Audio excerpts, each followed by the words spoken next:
नमस्कार दोस्तों, स्वागत है आप सभी लोगों का एक बार फिर से हैप्पी जिंदगी यूट्यूब चैनल में।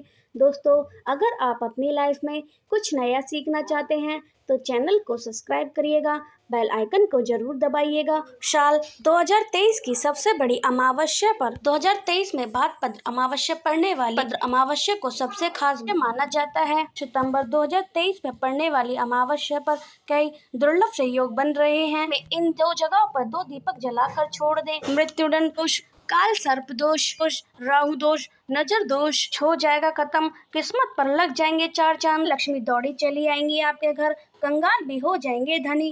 आज की इस वीडियो में बताएंगे दीपक जलाने से आपके जीवन में कितने फायदे मिलते हैं, आपको किस प्रकार से दीपक जलाना चाहिए दिशा में आप बहुत ज्यादा तरक्की प्राप्त कर सके, अपने जीवन में सभी बाधाओं को खत्म कर सके। इस बात का ध्यान रखें, सबसे पहले अपने घर में दीपक रोजाना जलाना चाहिए, नहीं होना चाहिए आप हर दिन दीपक ना जलाएं। घर में हर दिन दीपक जलाने से बहुत ही शुभ माना जाता है। आपके घर की सभी नेगेटिव एनर्जी घर से बाहर निकल जाती है। आप अपने घर में सुबह शाम के समय दीपक नहीं जलाते हैं, आपके घर का वातावरण बहुत ज्यादा नेगेटिव होता ही है। जो मुखिया आदमी होता है उसे बहुत ज्यादा मेहनत करनी पड़ती है। आपके घर के मुखिया को बहुत ज्यादा डिप्रेशन, टेंशन का सामना करना पड़ता है। के समय हिंदू धर्म में दीपक जलाना बहुत ज्यादा महत्वपूर्ण माना जाता है। व्यक्ति शाम के समय अपने घर में घी या तेल का दीपक नहीं जलाता है। घर में हमेशा ही मुसीबत बनी रहती है। एक मुसीबत से निकलते हैं तो दूसरी मुसीबत आ जाती है। हमेशा ही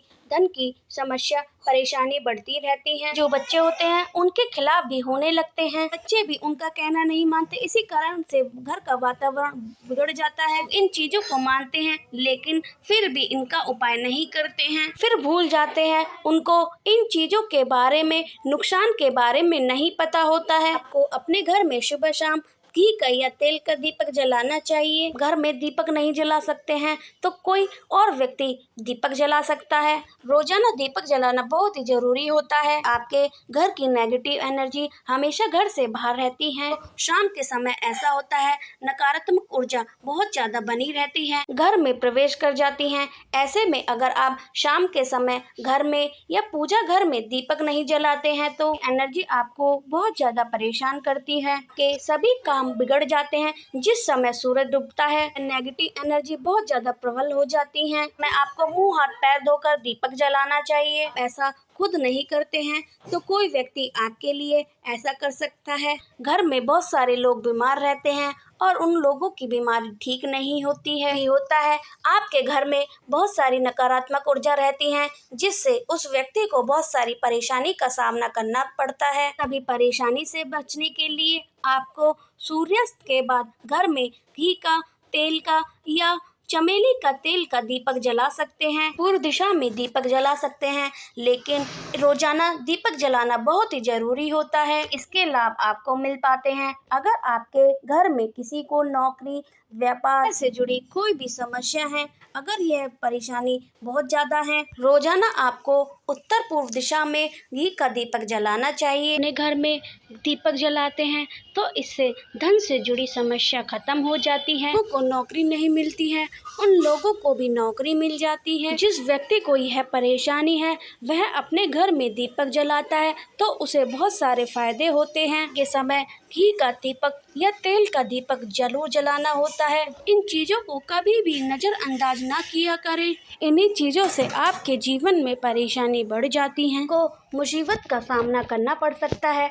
आपको यह जानकर हैरानी होगी कि दीपक जलता है उससे आपके घर का वातावरण शुद्ध हो जाता है और नकारात्मक शक्ति नहीं आती और आपका जीवन सुख में हो जाता है। घर का वातावरण सकारात्मक हो जाता है और घर में रहने वाले लोग एक दूसरे के साथ करने लग जाते हैं। घर में तेल का दीपक जलता है जो घर के आसपास का वातावरण है वह नकारात्मकता को दूर करती है। दीपक से जलने वाला धुआं होता है वह घर के नकारात्मक ऊर्जा को दूर कर देता है, आपके आसपास के वातावरण को पॉजिटिव बनाता है। जरूरी चीज होती है, आपको इंसान को जरूर करना चाहिए। आप अपने जीवन में सफलता पा सकते हैं।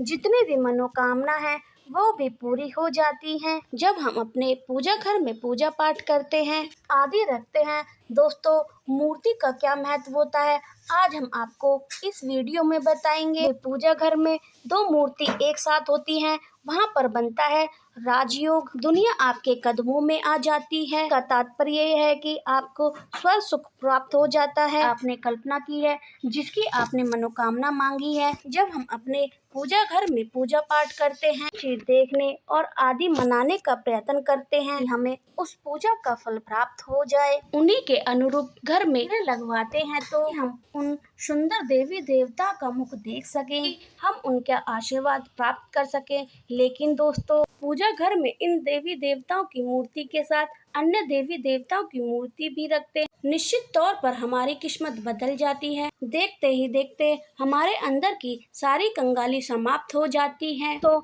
अब बात करते हैं उन दो मूर्तियों के बारे में जिन्हें आप एक साथ रखना चाहिए, आपको उसका सच्चा स्वर्ग सुख प्राप्त हो सके। सबसे पहले अगर हम किसी मूर्ति की बात करें तो अगर आप श्री कृष्ण के सच्चे भक्त हैं, बाल गोपाल की मूर्ति रखते हैं, श्री कृष्ण के साथ आपको माता रानी राधा की तस्वीर जरूर रखनी चाहिए। आपके पास कृष्ण की मूर्ति है तो आपको राधा कृष्ण की मूर्ति जोड़े के साथ रखनी चाहिए। यह एक प्रेम और एकता की निशानी होती है। जिस भी घर में इन दोनों की मूर्ति होती है, उस घर में कभी भी गृह कलेश नहीं होता है।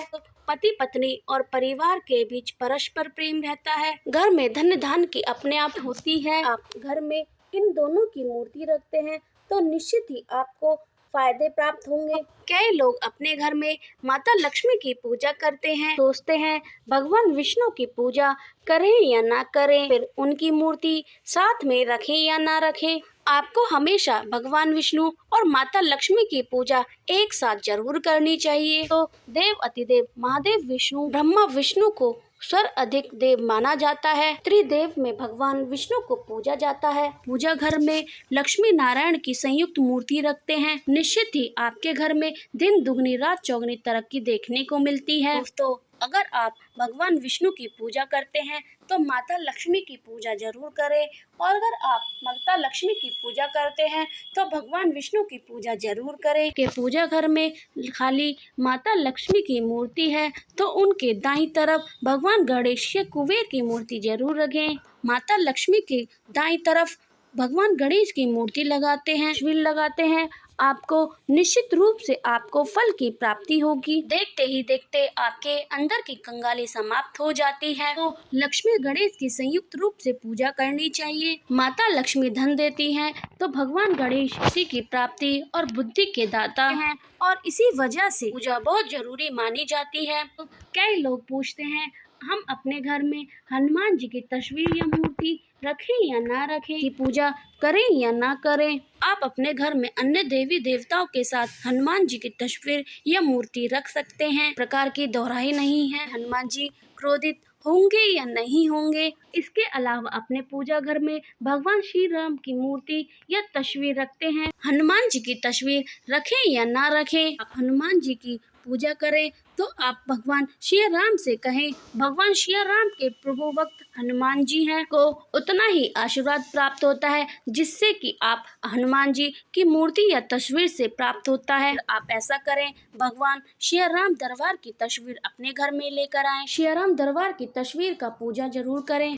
या फिर उनके किसी भी प्रकार की चीज, आपके पास कुछ भी चीज हो तो उनका पूजन जरूर करें। सारे देवी देवताओं का आशीर्वाद प्राप्त हो जाएगा, जिसे लेकर माता सीता और अन्य देवी देवताओं का आशीर्वाद आपको मिल जाता है। अपने पूजा घर में निश्चित ही आप इन तस्वीरों को अपने पूजा घर में रख सकते हैं। जीवन में राजयोग की प्राप्ति हो जाती है। तो इसी प्रकार से अपने पूजा घर में या अन्य किसी स्थान पर चाहते हैं और उस तस्वीर को अब लगाकर आप लाभ प्राप्त करना चाहते हैं, तो अपने घर में या पूजा घर में निश्चित की मूर्ति या तस्वीरें स्थान पर लाकर जरूर रखनी चाहिए। विष्णु महेश इन तीनों की एक साथ मूर्ति रखनी चाहिए या तस्वीर रखनी चाहिए। जाता है कि ब्रह्मा विष्णु महेश से दर्शन करने से आपके बिगड़े काम बनने लग जाते हैं, सारे कष्ट ऐसे ही समाप्त हो जाते हैं। इसलिए अपने घर में ब्रह्मा विष्णु महेश की मूर्ति या तस्वीरें कहीं पर लगा लेना चाहिए। तो कुछ ऐसी मूर्ति या तस्वीर होती हैं जिन्हें पूजा घर में स्थान नहीं देना चाहिए। अपने इन तस्वीरों को अपने पूजा घर में स्थान दिया है, समझ लीजिए कि आपको कंगाली का सामना करना पड़ेगा, देवी देवताओं की क्रोध का सामना करना पड़ेगा। एक बात का ध्यान जरूर रखना चाहिए, पूजा घर में गणेश जी की विषम संख्या मूर्ति भूलकर भी ना रखें। 1, 3, 5 बहुत ही अशुभ माना जाता है। मूर्ति को एक साथ रखना बहुत ज्यादा शुभ माना जाता है। आप गणेश जी की मूर्ति रखते हैं, उनके अलावा आपको कोई भी मूर्ति नहीं रखनी चाहिए। इन्हें स्थापित करते वक्त ध्यान दें कि इनका चेहरा घर के मुख्य द्वार तरफ होना चाहिए। आपको अच्छे धन की प्राप्ति हो सके तो इस बात का ध्यान रखें कि घर में अंगूठे से बड़ा शिवलिंग नहीं रखना चाहिए। एक छोटा सा शिवलिंग रखें और इससे ज्यादा शिवलिंग आपको नहीं रखना चाहिए। तो वैसे तो आप अपने घर में शिवलिंग ही ना रखें तो बहुत अच्छा होता है। जब भी अगर आप रखते हैं तो अंगूठों के आकार से बड़ा शिवलिंग नहीं होना चाहिए, छोटा ही शिवलिंग रखें। एक बात का ध्यान जरूर रखें, एक से ज्यादा शिवलिंग घर में रखना नहीं चाहिए। आप अपने घर में शिवलिंग रखते हैं, शिवलिंग पर आपको भूलकर भी तुलसी नहीं रखनी चाहिए। अपने घर में शिवलिंग रखा है, उसके ऊपर आपने तुलसी का पत्ता रख लिया है तो आपको देवी देवताओं के क्रोध का सामना करना पड़ेगा। इससे आपको कोई नहीं रोक सकता।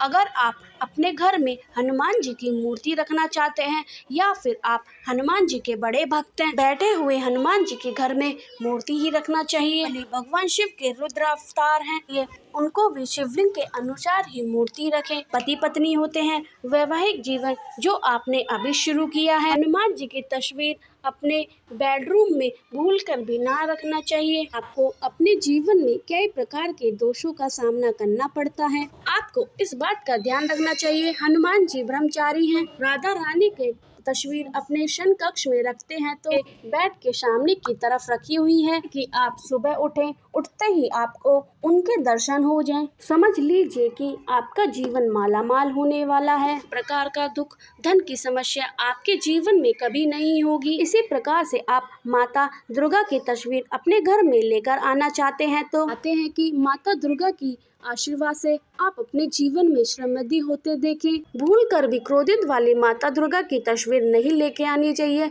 जैसे कि काली माँ महिषासुर का वध करते हुए क्रोधित वाली माता दुर्गा की तस्वीर नहीं लेके आनी चाहिए। माता दुर्गा की शांत स्वभाव वाली सुंदर मूर्ति घर में ही लाकर रखनी चाहिए। इससे आपके घर में शुभ समस्याएं दूर हो जाएंगी, धन से समस्या आपको सामना नहीं करना पड़ेगा।